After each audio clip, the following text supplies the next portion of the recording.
میرے نبی نے گھروں کو آباد کرنے کا ایک خوبصورت طریقہ بتایا کہ اس زبان پہ قابو کر لو، اس زبان پہ قابو کر لو، خاموش رہنا سیکھ لو۔ غصے کے بیوی کو غصہ چڑھ جائے تو خاوند چپ کر جائے، خاوند کو غصہ چڑھے تو بیوی چپ کر جائے، تو آپ کا گھر خوبصورت رہے گا۔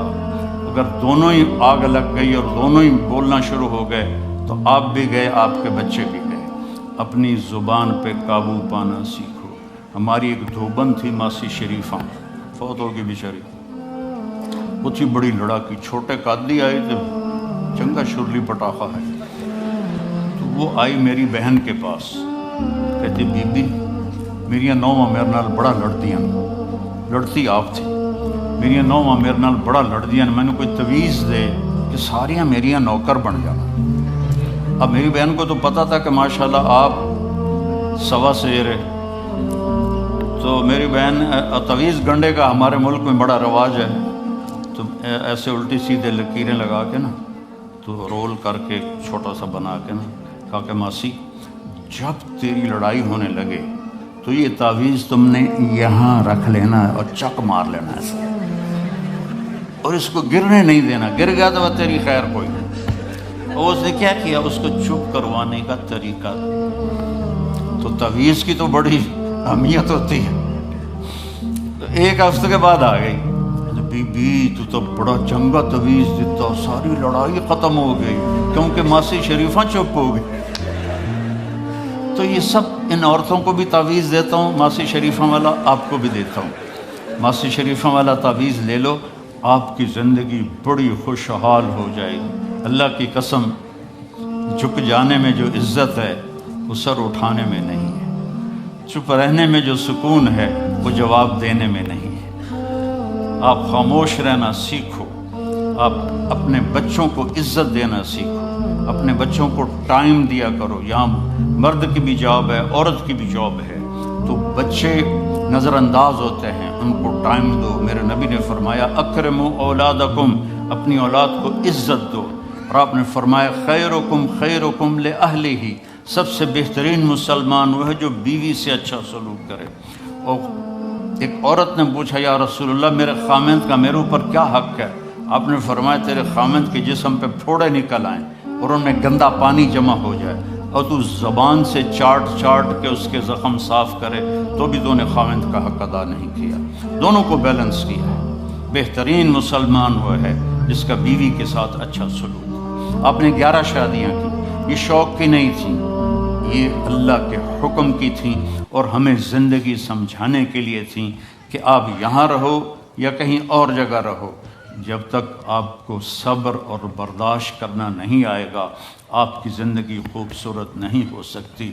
غصے کو پینا سیکھو، غصے کو دبانا سیکھو، غصے کے وقت چپ رہنا سیکھو، تو آپ کی زندگی بڑی خوبصورت ہو جائے گی، بہت حسین ہو جائے گی۔ زندگی اندر ہے، باہر نہیں۔ اب رولز رائس میں چڑھ کے کوئی اچھی زندگی نہیں گزار رہا ہے، لائف تو اندر ہے۔ دل دریا سمندروں ڈوبے کون دلاں دیاں جانے ہو، وچے بیڑے وچے جھیڑے وچے ونج مہانے ہو۔ یہ اندر ہے، لائف اندر ہے۔ اور کیا لطف انجمن کا جب دل ہی بجھ گیا ہو، جب اندر بجھا ہوا ہو تو پھر باہر کی چیزیں کوئی مزہ نہیں دیتی۔ عاصم کے مرنے کے بعد ہمیں کوئی شے اچھی نہیں لگتی، حالانکہ لائف ہر نعمت موجود ہے، سب کچھ موجود ہے۔ میرے بیٹے کا نام عاصم تھا جو فوت ہوا ابھی، جب 36 سال کی عمر میں، تو کوئی شے اچھی نہیں لگتی کہ اندر ویرانی آ گئی۔